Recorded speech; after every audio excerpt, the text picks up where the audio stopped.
And the mailbag is back. This one's pretty simple and to the point. It's JJ Buckets, and you send me your hot takes, predictions, questions, and I post the best ones in the video. That's what we're doing today. Before I fully get into things, just make sure you are leaving a like on the video. It really helps the algorithm. The algorithm has not been kind recently, so I do appreciate all the help I can get. Plus, if you're new here, subscribe to the channel as well. And if you are planning on doing any sports betting in the near future, just make sure to check out my link in the comment section below. Get the sign-up bonus, it's great. Other than that, folks, let's hop into today's video. Raptors will make a big trade before the trade deadline. Now, in previous years, I think anytime we've anticipated a quote-unquote big trade, it's been a relatively quiet deadline for the Raptors. However, if there is a year where that could change, I do believe it would probably be this one.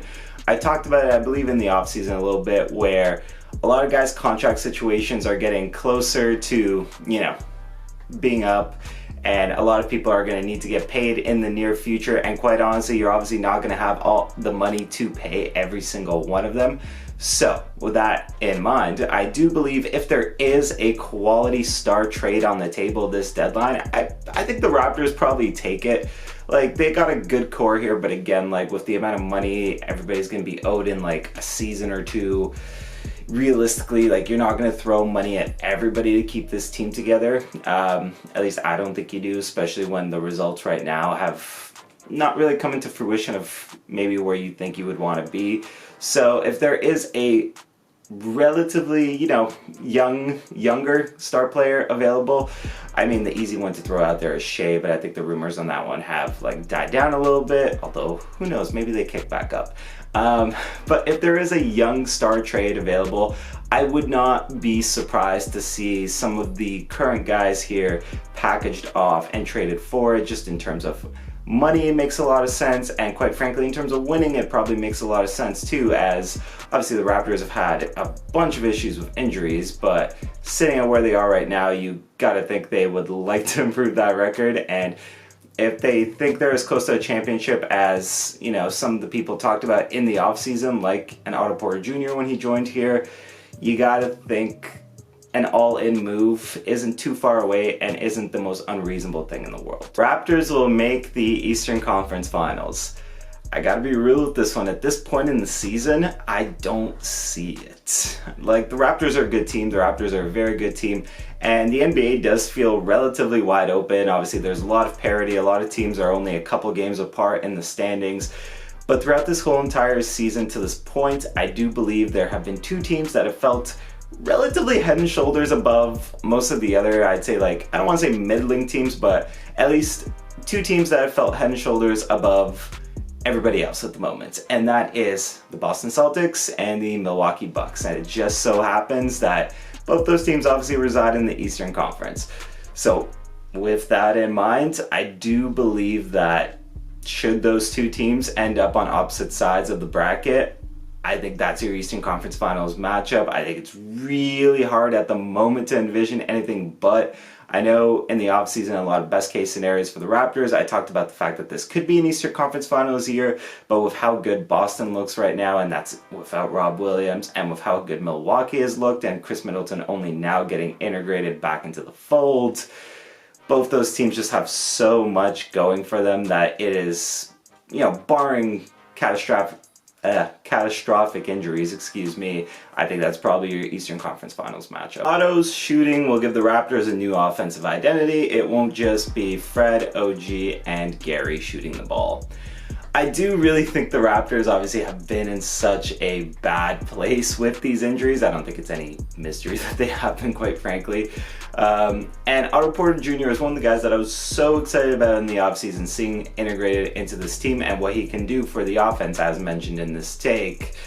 And it's such a shame that we've seen him out, because having that extra shooting, having that extra player that can really space the court for you, opens up so much more for your offense, especially when you're talking about guys like OG Anunoby in particular, say from those groups, that, if he's playing in the same lineup as Otto, he has a chance to go and work inside, because OG can get his buckets inside too, but obviously because of some of the injuries there, the Raptors have had to kind of rely so much on OG shooting from the perimeter, because he is one of the better perimeter shooters on this team by a good stretch, where you know, once Otto's back, I think it does give a lot of more offensive freedom to a lot of the guys on this team to get more looks inside and have the court stretched out around them.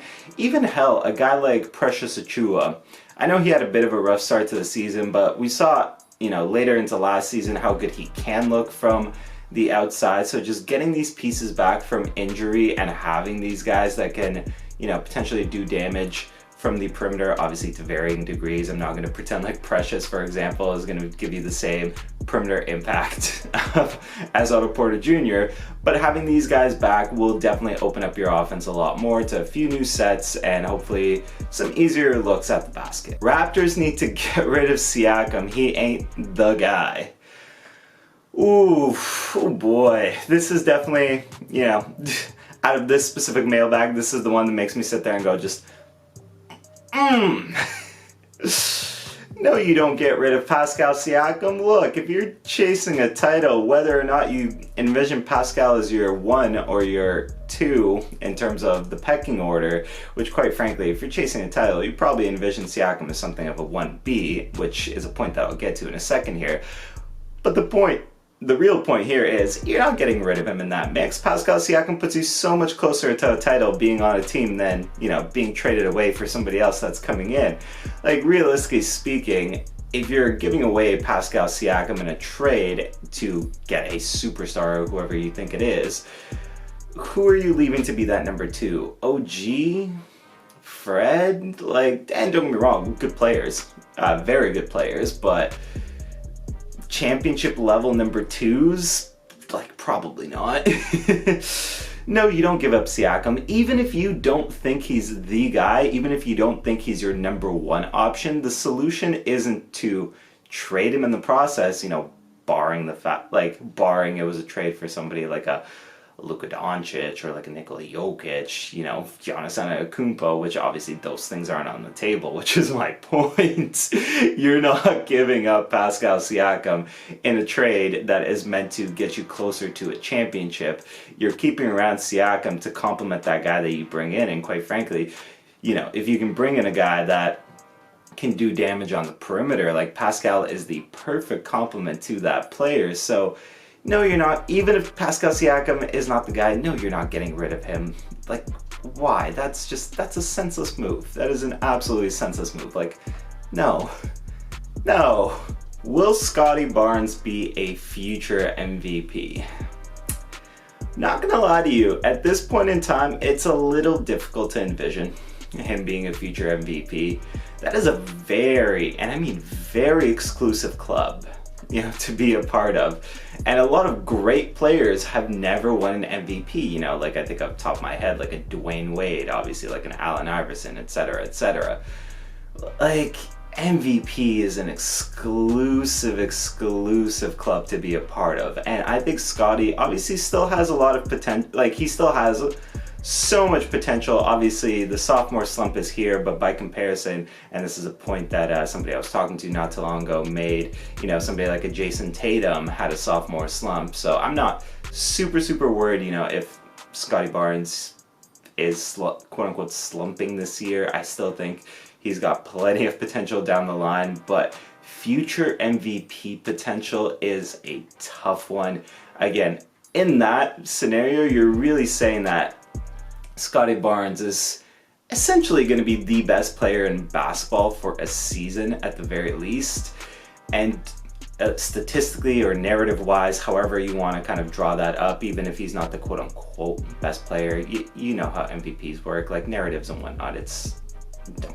Anyways, you're saying that narratively speaking, Scottie Barnes is going to be the best player in basketball at least one season in his career, and at the moment, I'm going to be honest, I don't see it. I would love to be proven wrong. Again, I think a lot of Scottie Barnes' future potential, but future MVP right this second, if I had to, you know, put my foot down on it, I would probably say no. And that more or less does it for me. What do you folks think? Which one of these takes do you disagree with? At least disagree with my response, I guess, or like strongly disagree with the original take.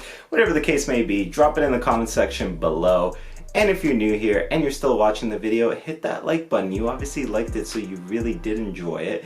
And if you really did enjoy it, hit that subscribe button. I took a week off last week because, quite frankly, I was feeling burnt out, but also it was my birthday, so I, kind of justified it that way. But usually I'm good for at least one video a week, so by all means, subscribe to the channel. You'll get plenty of content here as the season goes along. And yeah, that more or less does it for me. It's been JJ Buckets. It has been real, and I will see everybody next time.